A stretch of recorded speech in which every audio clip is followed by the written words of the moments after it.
नमस्ते दोस्तों, स्वागत है आपका अभी की क्लासेस में।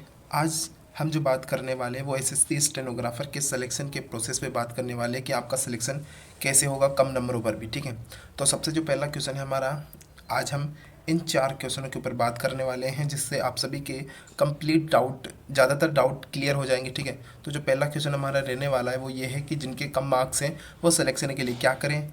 सेकंड जो है, पोस्ट प्रेफरेंस फॉर्म क्या होता है, इसे कैसे और क्यों भरा जाता है। ठीक है, जो थर्ड है, कब तक आएगा पोस्ट प्रेफरेंस फॉर्म।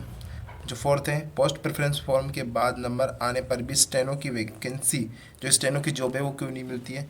इन सारे सवालों के जवाब आज हम इस वीडियो में आपको देने वाले हैं। ठीक है, तो वीडियो कौन तक देखना। सबसे पहला जो हमारा पहला क्वेश्चन उस पर बात कर लेते हैं।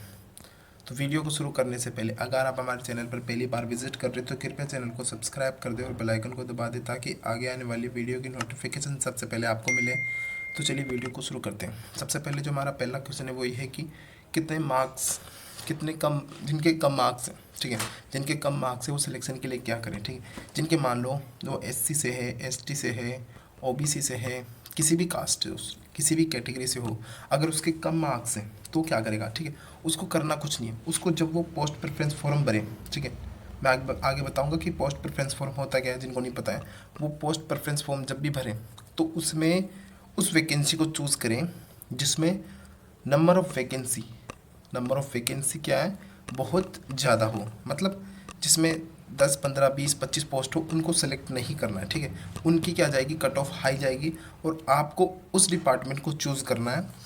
मतलब आपको उस डिपार्टमेंट को चूज़ करना है जिसकी कट ऑफ कम जाने वाली है।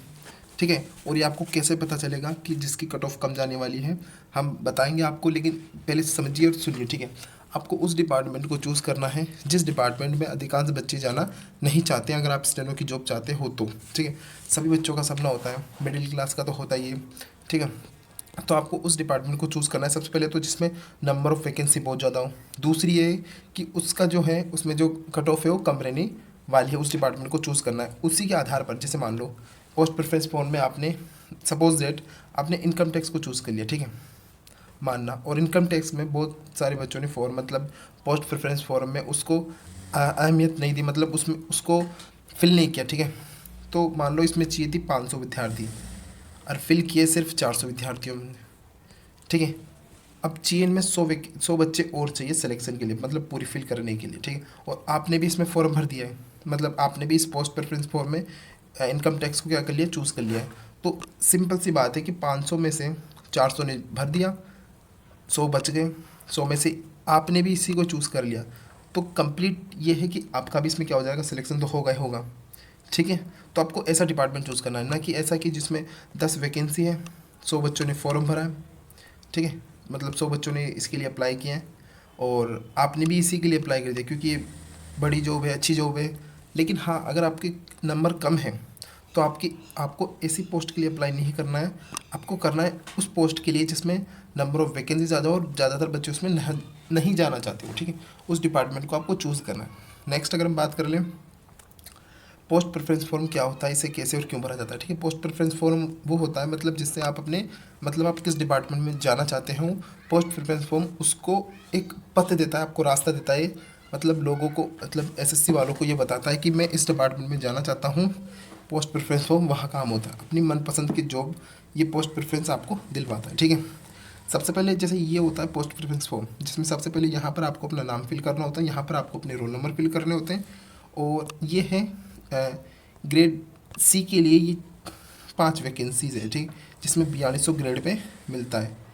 ठीक है, ये है ग्रेड सी के लिए, जिसमें grade C central board of indirect tax and customs के चूज़ कर सकते हैं, डायरेक्टरेट जनरल एंड अनोनियस इसको चूज़ कर सकते हैं, मिनिस्ट्री ऑफ डिफेंस को चूज़ कर सकते हैं, मिनिस्ट्री ऑफ एक्सटर्नल अफेयर, हमने इस पर कंप्लीट वीडियो बना दिया है कि MEA पर क्या होता है इस पर, और ministry of mine, in post को सिलेक्ट कर सकते हैं। ये 2022 का फॉर्म है। ठीक है, 2023 का फॉर्म अभी आएगा लेटेस्ट।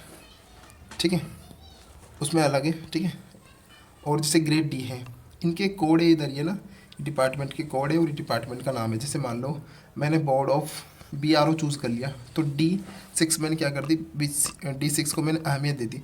तो जो ये फर्स्ट पेज है पोस्ट प्रेफरेंस का और ये सेकंड पेज है, यहाँ पर आपको क्या करना है, जैसे 36 पोस्ट थी ग्रेड डी के लिए, ठीक है। यहाँ से देखना ग्रेड डी के लिए जैसे 36 पोस्ट थी टोटल, मतलब टोटल 36 पोस्ट थी।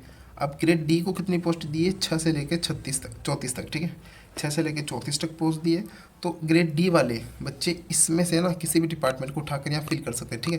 जैसे मैंने ये कर ली थी, कौन सी वाली, मैंने कर ली थी D6, मतलब बॉर्डर रोड ऑर्गेनाइजेशन वाली, फॉर मेल कैंडिडेट वाली, ठीक है। मैंने ये सेलेक्ट कर ली, ठीक है।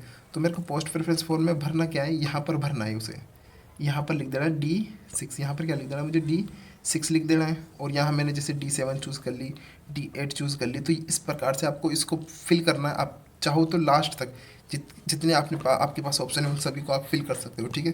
पर आपको जो पहले आप लिखोगे, मतलब जिससे आप सबसे पहले लिखोगे, उसी में आपका सिलेक्शन होने की ज़्यादा संभावना है, ठीक है। जैसे मान लो आप जाना चाहते थे बॉर्डर रोड ऑर्गेनाइजेशन BRO में D6 में, और आपने D6 को लिखा है लास्ट में, जैसे यहाँ लिख दिया D6 को आपने लास्ट में लिख दिया, और आपने D9 को यहाँ पहले लिख दिया। तो आपको D9 वाली, अगर आप D9 के लिए क्वालिफाई होते हो, मतलब आपकी कट ऑफ इसको क्वालिफाई करती है, तो आप इसी में जाओगे, इसमें नहीं जाओगे, ठीक है।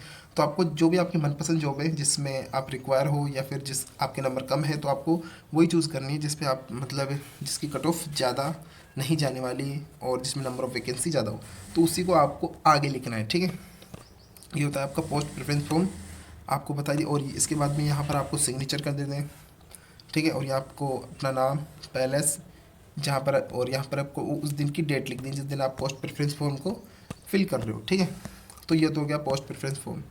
अब कब तक आएगा पोस्ट प्रेफरेंस फॉर्म, ठीक है। पोस्ट प्रेफरेंस, जो आपका पोस्ट प्रेफरेंस फॉर्म होता है वो आपके रिजल्ट से सप्ताह भर पहले आ सकता है, ठीक है। रिजल्ट से सप्ताह भर पहले आता है। जैसे मान लो आपका रिजल्ट आया 7 अगस्त को, ठीक है, 7 अगस्त को आप रिजल्ट आया, तो अराउंड 1 अगस्त के आसपास आपका क्या आ जाता है, पोस्ट प्रेफरेंस फॉर्म आ जाता है, ठीक है।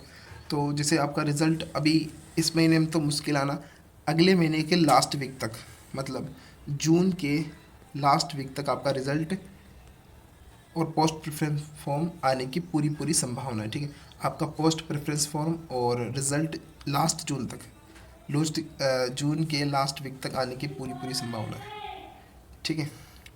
नेक्स्ट जो क्वेश्चन है, पोस्ट प्रेफरेंस फॉर्म आने के बाद में भी सिलेक्शन क्यों नहीं होता है। जैसे मान लो आपने पोस्ट प्रेफरेंस फॉर्म में BRO को चूज़ कर लिया, ठीक है, ठीक है, आपने मान लो BRO को चूज़ कर लिया।